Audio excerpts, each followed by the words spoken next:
All right, we're gonna try this again. It's almost like I got to do a double take every day lately.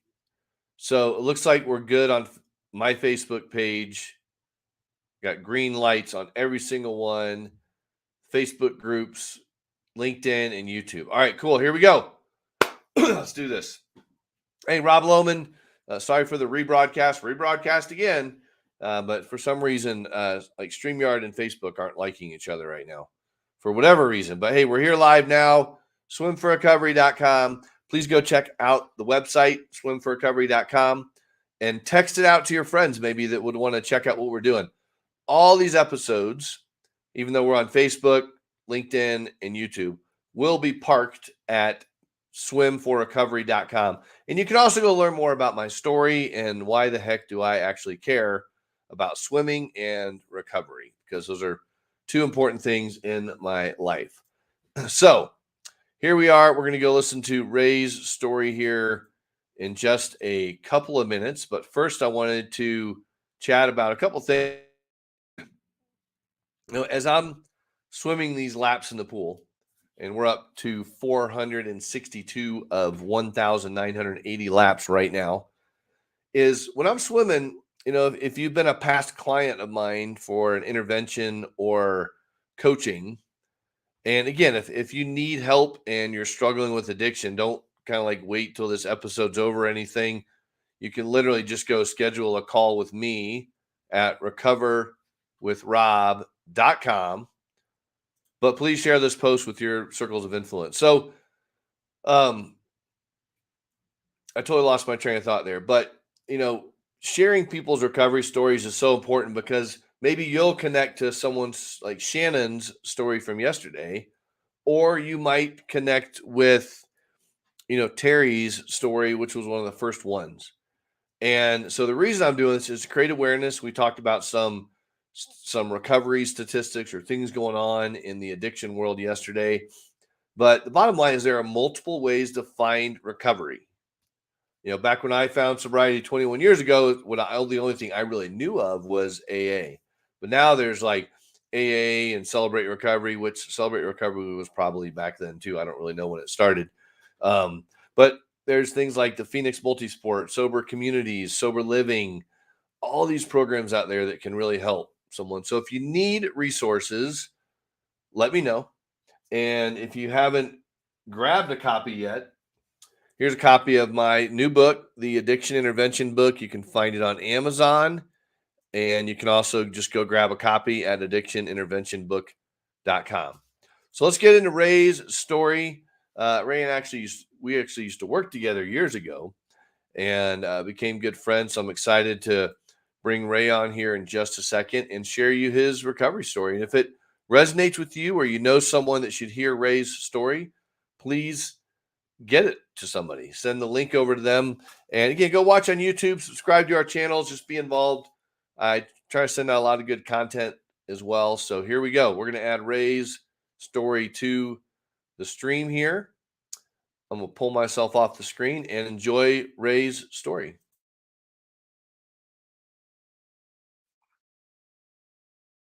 Hello, everybody, and thanks for checking out another interview, another testimony, another story sharing on the Swim for Recovery September event, swimforrecovery.com. And excited to chat with Ray Bruce here because Ray and I've known each other for a long time, and he's just a great man with a great story and out there helping lots of people. So definitely, we'll say a turnaround story. Is that fair enough, Ray? That's fair enough. Two or three times. There you go. Yeah. 2 or 3 times, right? Sometimes rinse and repeat. So my friend Ray Bruce, everybody, say hi to Ray in the comments and everything like that. And so Ray, where are you sitting right now? What city and state are you in? Peachtree City, Georgia, just south of Atlanta. All right, hot Atlanta, baby. That's good stuff You there. bet. And what is your sobriety date? April 2nd, 1981. And that is almost no joke, right? Well, April Fool's Day. That is that almost, yeah. Yeah. I had to take my last drink on an appropriate day. Yeah. Oh man. And so when you said last drink, so what was your drug of choice, or maybe a cornucopia of substances? Yeah, alcohol was primary. I smoked some pot but just the alcohol. I drank enough on a daily basis to do what I needed to do to get done, and blew up a marriage and two businesses and a ministry, and you know, like, okay, I can do something different.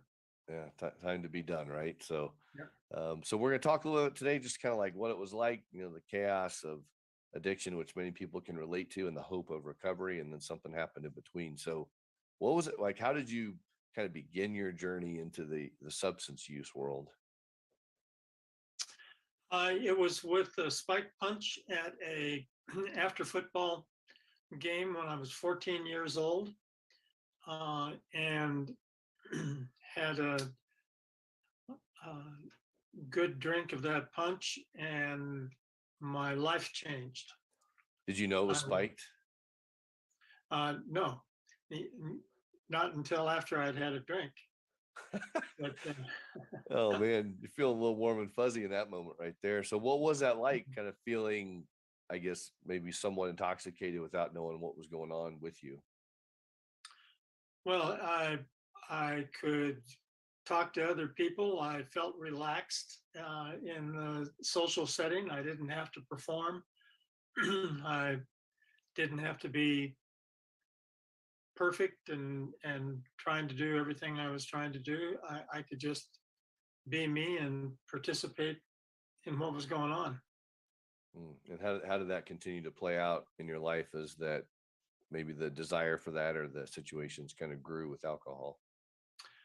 Well, I was pretty much a control freak most of my life until I got sober, and it was alcohol that allowed me to be able to feel relaxed or like I didn't have to perform. And then I began acting out um, sexually outside of my marriage, and that was inconsistent with other principles and values that I was espousing and held and believed in.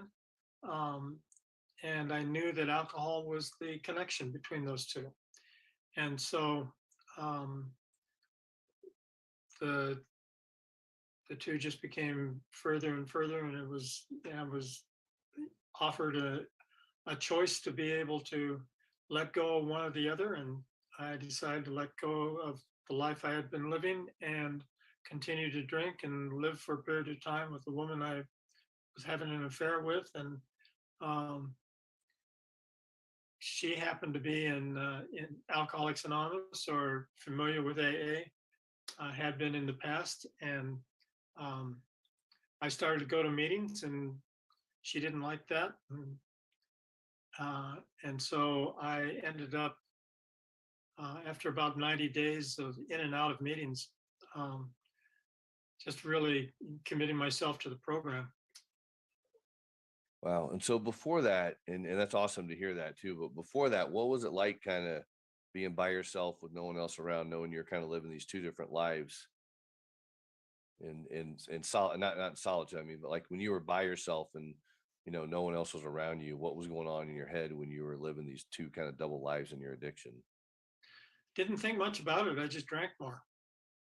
Yeah, silence is the head, right?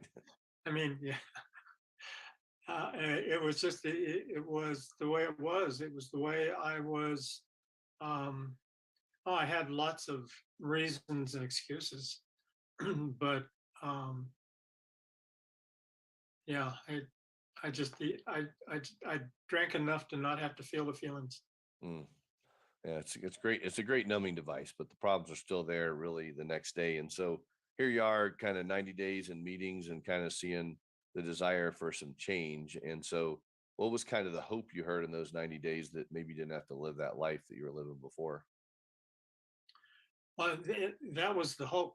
It was the message that I heard in the rooms of people who I think there were two things, Rob. The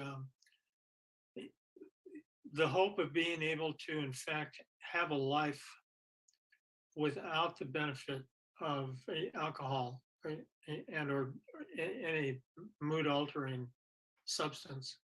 and um, the fact that other people were finding out about themselves and things about themselves that they never knew, what they were capable of doing, living in reality and allowing reality as it exists to be the basis of what they were doing, rather than whatever it was they were using alcohol to get around. Yeah, so a lot of connection points there, and in the recovery journey, you find people that are like-minded, right? Which is most people in recovery. But in when you entered in the world of sobriety without substances and things, how valuable was it to have maybe mentors or a sponsor, or how did you really kind of grow in your own personal individual journey? Well, there were a number of stages.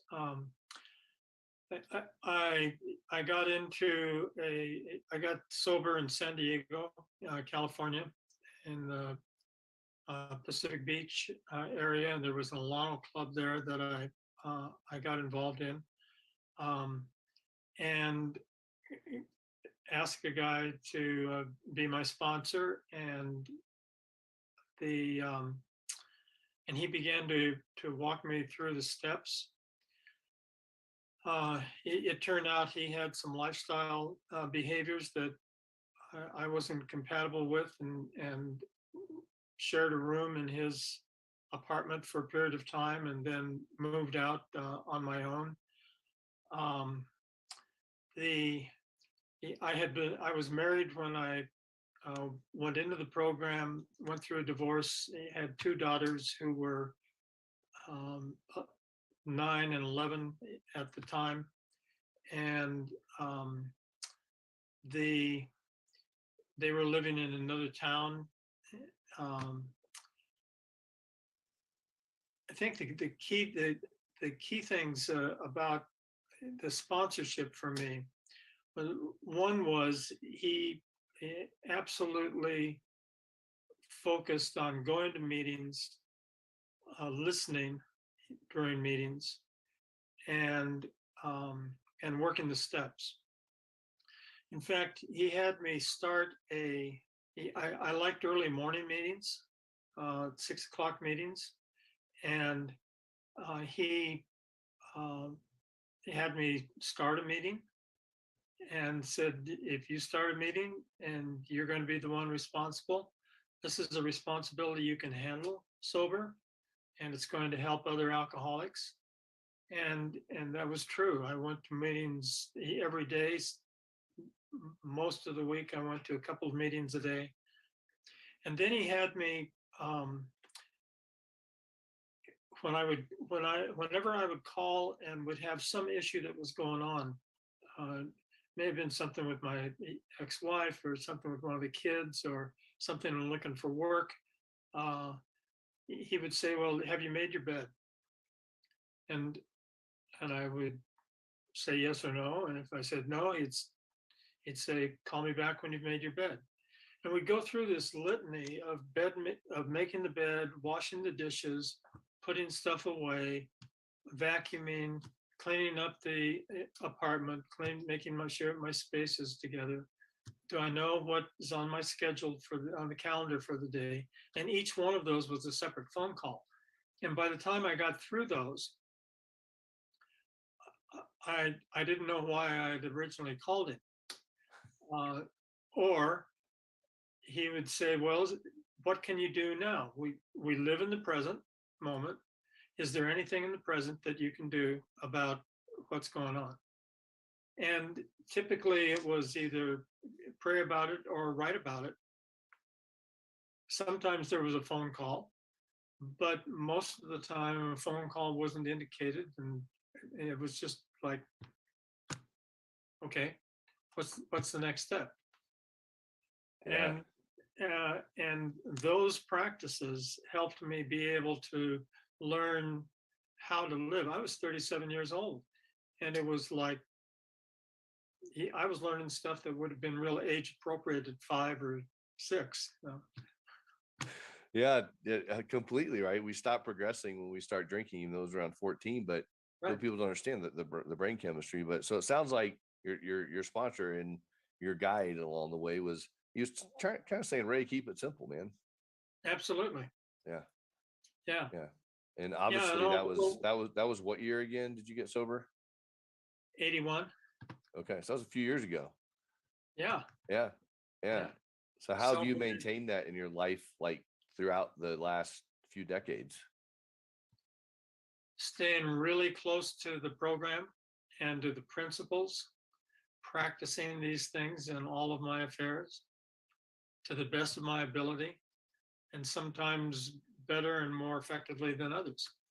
But uh, the first 15, 20 years of my program, going to more than one meeting on a weekly basis. First 5, 10 years, I was in meetings 4 out of 7 days. Um, first couple of years, I was in meetings every day and multiple meetings during the day. About 2 years sober, I was sober enough to realize that I carried a lot of depression, and I covered depression uh, with the alcohol. And so I ended up hospitalizing myself. Um, I'm a Air Force veteran, and so hospitalized myself at the VA, and had a sponsor at that point, and was also seeing a psychiatrist who was a recovering alcoholic. And that combination was really helpful for me because I'm a uh, intellectual and like knowing what's behind stuff and what's going on around any concept or idea that I'm dealing with. Um, wasn't enough for me to read the Bible. I needed to know theology and doctrinal issues at the same time. So the um, it was really useful that combination of having my sponsor, having a therapist who was not just a psychiatrist and geek, but was a recovering alcoholic, had been a Navy pilot, and, um, who I respected and related to, allowed me to be able to surrender at a different level in terms of going into the hospital. And what I learned from that, I didn't take any of their meds and was allowed to do that because of my doctor's intervention. But I learned that there were more people there in the hospital who were working that system than there were people who were really interested in being out of that system. Mm. And that was a major help for me. And and the doctor that I had in the hospital uh, prescribed some antidepressants for me that I and worked with me through multiple prescriptions to find one that would work for me rather than fix me. Mm. And so that was just another learning for me that at that point in time, having medication was important, not drinking was essential, and finding out what really worked in the present was the end result. Mm. Yeah, that's powerful. And it's so important for people to hear because some people are new in recovery and some people are 20, 30, 40, 50 years down the road in recovery. And it's these ideas that it's a progression. Like we learn things, we grow and all those things too. So we only have a couple minutes left, but tell us a little bit about kind of, what life looks like today and how you maintain kind of peace and serenity in your life this far removed from substances. Um, I'm no different than the newcomer in the rooms who's on his first day or her first day of recovery. I'm one drink away from a drunk. I know that. I know that to the core of my soul and being. Um, I am plenty crazy enough, and I can mess up my life just wonderfully, clean and sober, and have demonstrated that in multiple ways. Um, and I can lie, cheat, and steal in recovery, and have. just like I did when I was drinking. The difference is I get to deal with the results, I get to feel the feelings, and I get to use the steps to be able to go to the next place. And so, um, recovery for me is a lifestyle. My present wife and I are celebrating 20 years this year of being married. Awesome. Awesome. It was longer than I was married to my original wife, my first wife. Had a, had a great little 9-month marriage in early sobriety that my psychiatrist helped me get out of. Okay. So, That so seems I like a mean, whole nother episode, right? So yeah. yeah, we can do anything we want as long as we don't drink and use and are willing to apply the principles of the program to our life. Man, that's huge, Ray. That's thanks for sharing that with me too. I mean, there's a lot packed in there, right? I know it's just a short little interview this time, but I just appreciate you sharing part of your story, and I know there's a lot of good, great nuggets in there for the new person and the older person in recovery. No matter where you are, like you said, it doesn't matter what day you're in; it's another day, and you learn how to be present. And I appreciate your vulnerability and your honesty, and look forward to seeing what's next in your life for sure. Yeah, absolutely. Good. Well, uh, I would say stay dry, but I know that you need to get wet swimming. That's So, right, brother. 1,980 laps. This is gonna be a good month. So wherever we okay. are in this process of the month, and your interviews kind of showing up is gonna be cool. But thanks a ton, my friend, and look forward to connecting with you. We're both in the same state again. Absolutely. Thanks, Rob. You got it. Bye bye.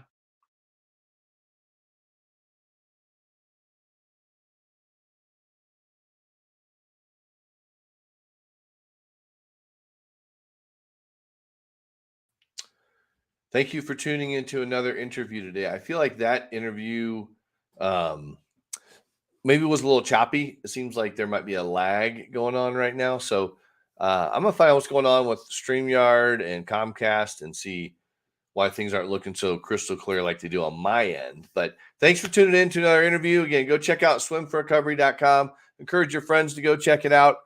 We are on a mission right now to raise funds to help people that can't afford sober living, counseling, scholarships, and also to support all the Lifted from the Rut programs and podcasting. So just so you know, your donations can help a lot of great things happen along the way. So God bless. And tomorrow we'll go.